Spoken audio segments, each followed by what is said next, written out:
Bueno, hoy vamos a hablar de la unidad 2 del programa. Esta unidad se refiere, en primer lugar, al SECLO, a la instancia obligatoria de conciliación laboral de Capital Federal, a sistemas que hay en la provincia de Buenos Aires, a hablar del derecho laboral de fondo y de forma, que en gran medida me he referido ya en la unidad anterior, a hablar de conceptos del derecho sustantivo, sujetos individuales y colectivos, y los conflictos entre los sujetos. En realidad, ustedes comprenderán de que los módulos son módulos acotados, que no son charlas magistrales ni pretenden serlo.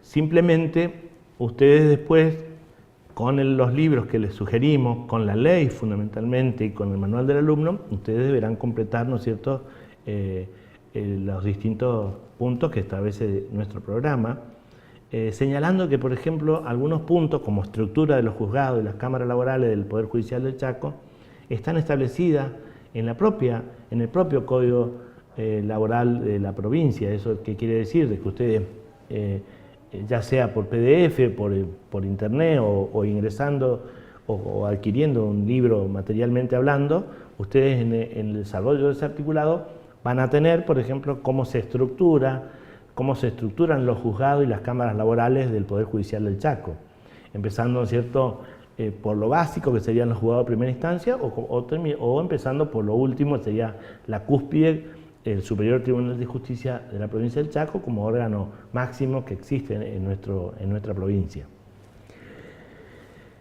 Lo concreto es que hemos hecho referencia a que las provincias, en ejercicio de su autonomía y ejemplo práctico del federalismo, han implementado sus propios códigos laborales, y esos códigos laborales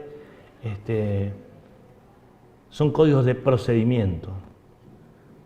Forman parte del derecho público porque la parte procesal es indisponible para las partes. Es decir, cuando hay un conflicto, es porque hay una desaveniencia entre el empleador y el empleado, entre un empleado con otro empleado y que termina siendo sancionado por el empleador, o un conflicto de derecho entre una organización gremial y un grupo de empresarios, o un empresario en particular. Y ese tipo de conflictos requiere soluciones diferentes, depende si es un conflicto individual o si es un conflicto colectivo. Cuando se trata de conflictos colectivos, generalmente las resoluciones son resoluciones más de acción, y por eso que cuando hablamos de conflicto colectivo, ese conflicto casi se resuelve. Si bien es cierto, puede haber una conciliación obligatoria que es necesario acatarla, en todas las provincias existe para los conflictos de carácter colectivo, es decir, cuando va la entidad gremial representando a un grupo de trabajadores por un conflicto de derecho o de interés, por ejemplo, requieren un aumento salarial, o por ejemplo, de derecho están planteando la sanidad de un área de una empresa que no cumple y que pone en peligro, en riesgo a todos los trabajadores, en ese supuesto, ese conflicto se puede plantear a nivel de una conciliación que se hace, por ejemplo, en la provincia del Chaco, en la Dirección Provincial del Trabajo, donde se presentará el representante gremial con su petición en términos claros y concretos, solicitando el aumento salarial que se le deniega o solicitando la remoción de todos esos obstáculos vinculados a la falta de seguridad e higiene en el lugar, por ejemplo, y eso va a requerir que se presenten los representantes de la empresa denunciada o de las empresas a los efectos de conciliar y buscar un punto de inflexión o de interés.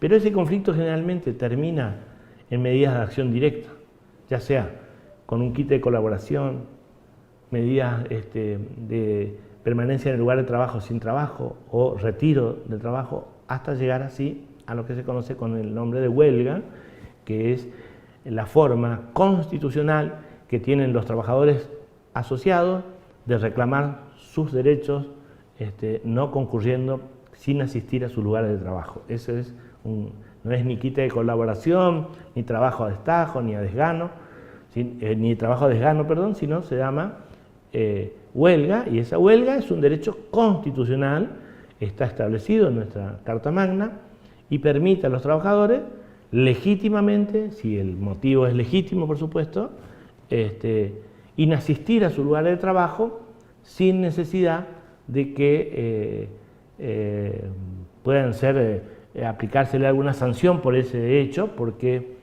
se encontrarían justificados por una huelga de carácter legal. Obviamente estamos hablando del caso de legalidad. Más adelante voy a hacer referencia específica a la huelga legal de la ilegal. Pero en esta unidad estamos hablando de quizás lo más importante y representativo, porque está en los contenidos de toda la materia, es el SECLO, que se denomina SECLO, es una sigla que significa Servicio de Conciliación Laboral Obligatoria. Este es un servicio que se implementó a partir del 1 de septiembre del año 1997 y cuya vigencia es abarcativa de la capital federal de la República Argentina. Este es un sistema creado, es dependiente, este es un servicio de conciliación que se crea, que es dependiente del Ministerio de Trabajo,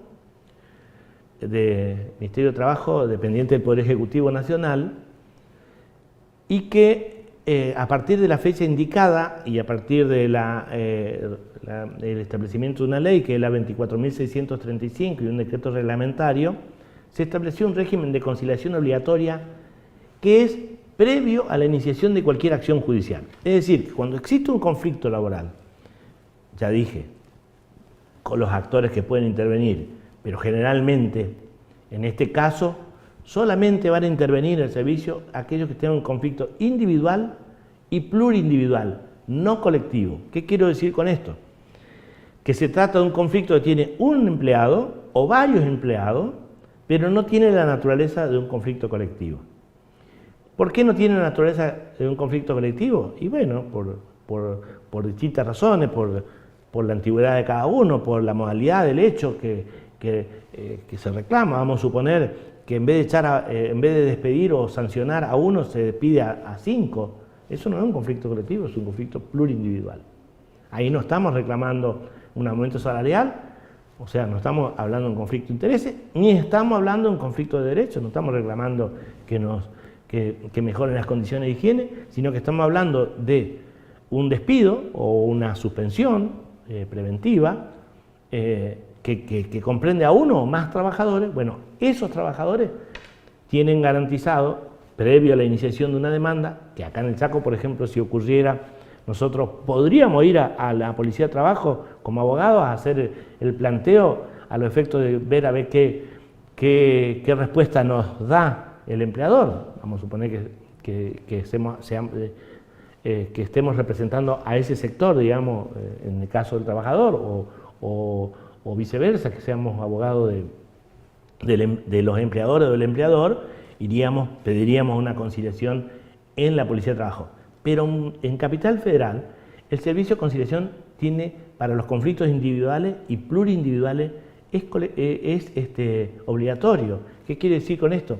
Que no se puede hacer una acción judicial sin antes pasar por ese servicio. El servicio de conciliación obligatorio de Capital Federal tiene un registro nacional de conciliadores. ¿Quiénes son los conciliadores? Son abogados primero, se exige el requisito, así como para ser síndico de una quiebra, se requiere ser contador público nacional.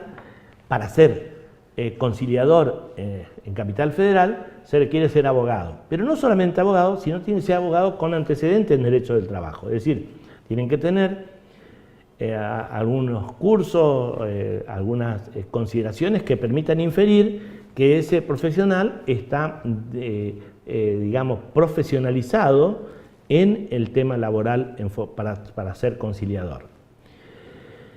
Es decir, que cualquier trabajador que en el ámbito de la Capital Federal intente reclamar a un empleador un crédito de naturaleza laboral que sea emergente de un contrato de trabajo, ya sea por despido, por diferencias salariales, por una enfermedad inculpable, previo a iniciar deberá recurrir al SECLO.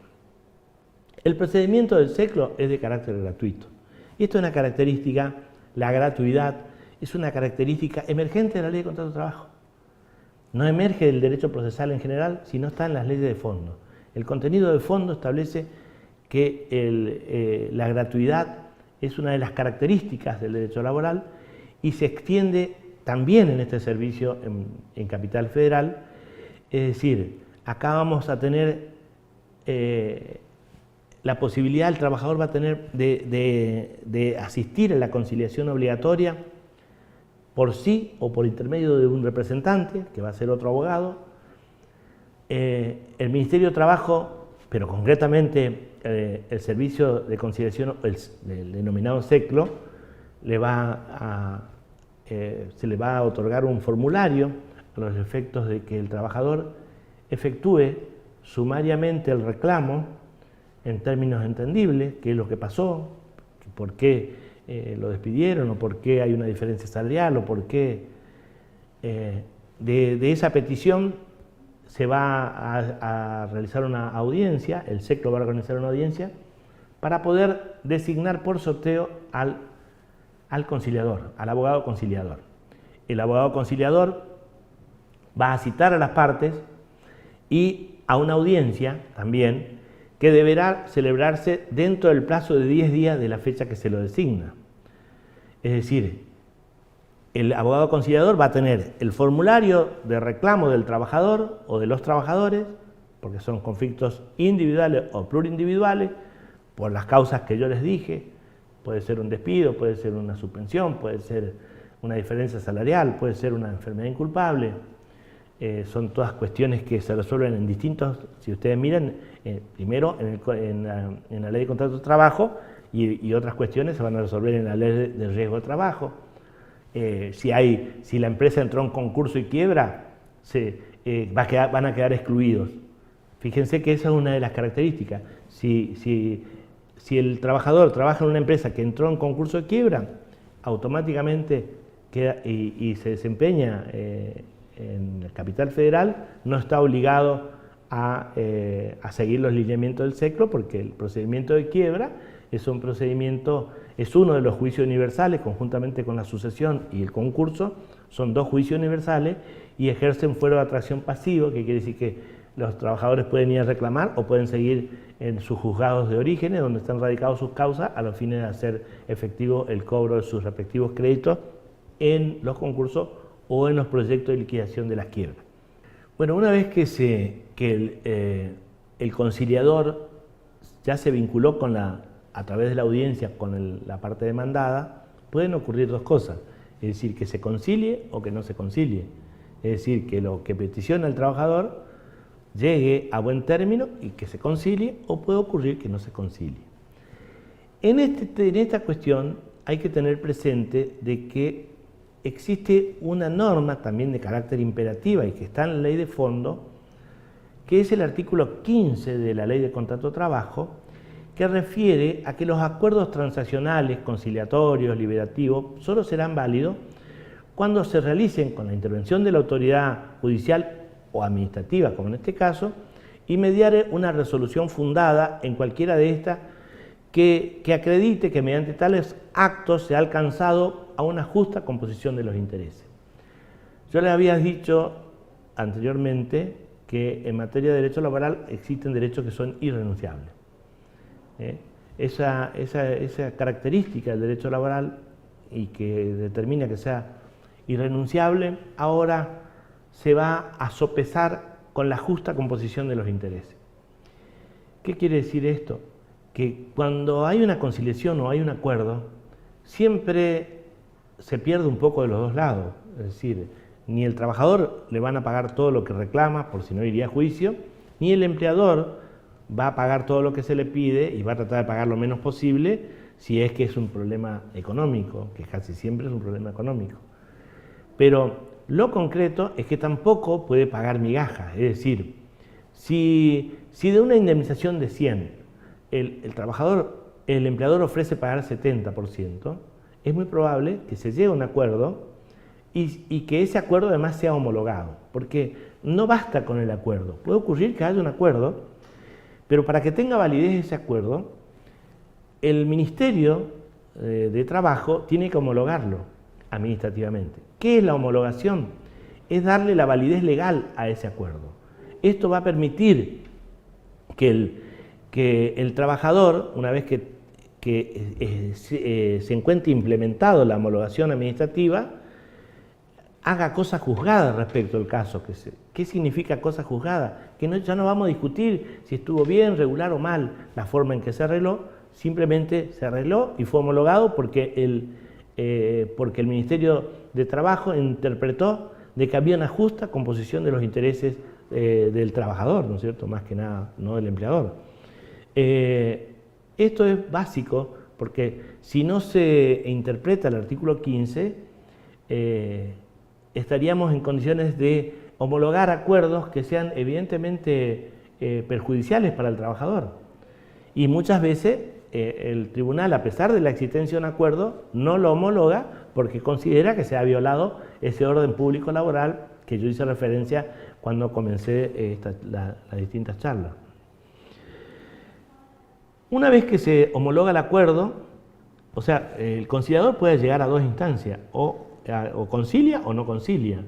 Si concilia, necesita la homologación de la conciliación y eso se va a implementar a través de un acta que va a ser elevado a consideración del Ministerio a los fines del dictado de esa homologación. Una vez que se homologó, con esa constancia se procede al cumplimiento de lo acordado. Puede ser que lo que acordado sea el pago en cuota, por ejemplo, que sería una modalización del pago de la deuda. En vez de pagar todo junto, se le da una chance a que se pueda pagar en cuota. Pero puede ocurrir que no se acordó nada y que no se llegó a ningún acuerdo. En ese supuesto, se le entrega un certificado al trabajador para que lo presente ante la justicia y judicialice sobre el problema. Ya sale de la fase administrativa del Ministerio de Trabajo, va a la justicia ordinaria y ahí hace el reclamo judicialmente, pero previa exhibición del certificado donde conste de que no llegó a ningún acuerdo, o también puede ocurrir que vaya a la justicia porque se logró un acuerdo, pero el acuerdo no se cumplió. En ese caso, el trabajador va a tener derecho a ejecutar directamente lo arreglado y a solicitar se aplica una multa equivalente al 30% de lo que le correspondería justamente por la temeridad o malicia del empleador de no cumplir lo que había acordado en la instancia conciliatoria. Después viene el tema de los honorarios. Acá lo que se pretende es darle rapidez, celeridad. Creo que son principios, lo de celeridad, inmediación, ordenación, que están en todos los ordenamientos procesales y que lo que se busca lograr es a través de una justicia que sea gratuita para el trabajador y rápida y eficaz, porque los créditos que se reclaman en los conflictos laborales son de carácter alimentario. En consecuencia, el SECLO lo que hace es evitar la judicialización del problema, tramitarlo por vía administrativa, lograr una solución eficaz y rápida y establecer honorarios acotados que están fijados, determinados y que no se vinculan con el monto de lo arreglado, sino que se vinculan con una suma fija que generalmente es un monto que establece el Ministerio de Trabajo por la actuación del conciliador. Los abogados particulares, porque el empleado o el trabajador puede concurrir asistido por un abogado apoderado o puede ir asistido por un representante sindical que deberá acreditar que tiene el aval, ¿no es cierto?, de la comisión directiva para representarlo al trabajador, o el abogado deberá acreditar que primero está matriculado en la capital federal para poder trabajar ahí y puede presentar un pacto cuota litis hasta un monto del 10% de lo que se arregle. Esto es una barrera, digamos, contra el abuso que pueda, en la percepción de honorario, que pueda pretender el abogado en la composición de los intereses de ese conflicto. Bueno, hasta aquí llegamos con la unidad 2, el resto tendrán que recurrir a los apuntes, tal como a los apuntes y a los libros que le hemos señalado y a la misma ley, porque esto está todo plasmado en las diferentes leyes que están establecidas y específicamente nombradas en el manual del alumno.